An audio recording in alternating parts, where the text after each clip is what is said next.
اللهم صل على سيدنا محمد وعلى آل سيدنا محمد وبارک وسلم۔ دین اسلام کے 5 ستون ہیں۔ حدیث پاک میں آیا بنی الاسلام علی 5۔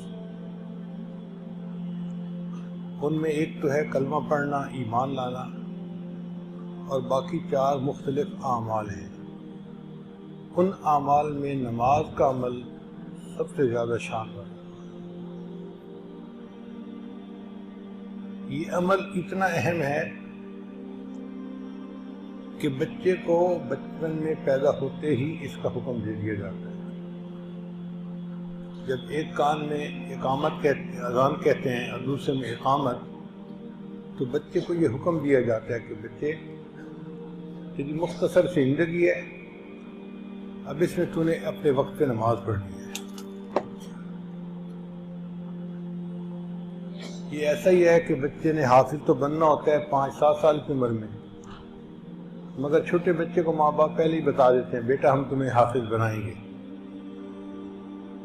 تو اللہ تعالیٰ نے بھی بچے کو حکم دلوا دیا کہ تو نے اپنے وقت پہ جوان ہو کر نماز پڑھنی ہے، مگر تجھے ابھی بتایا جا رہا ہے۔ اب بچے کو حکم کیسے دیا گیا؟ قرآن پاک سے ثبوت ملتا ہے۔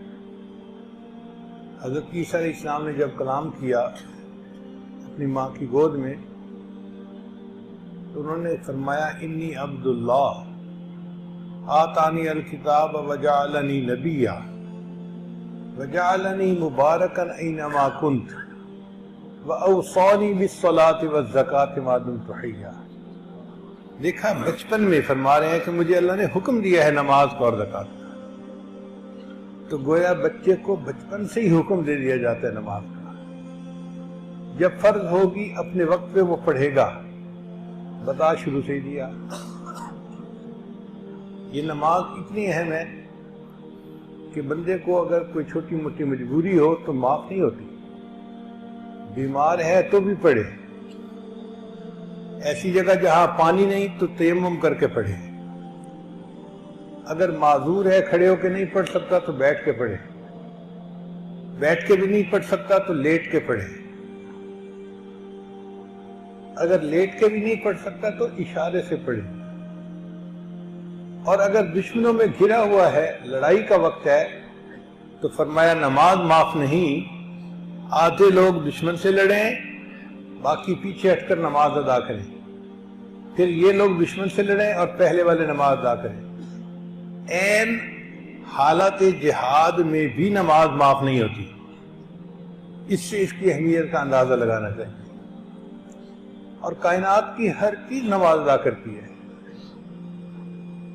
اللہ تعالیٰ فرماتے ہیں کل قد علم صلاتہ و تسبیحہ، ہر چیز کو اپنی نماز کا پتہ ہے۔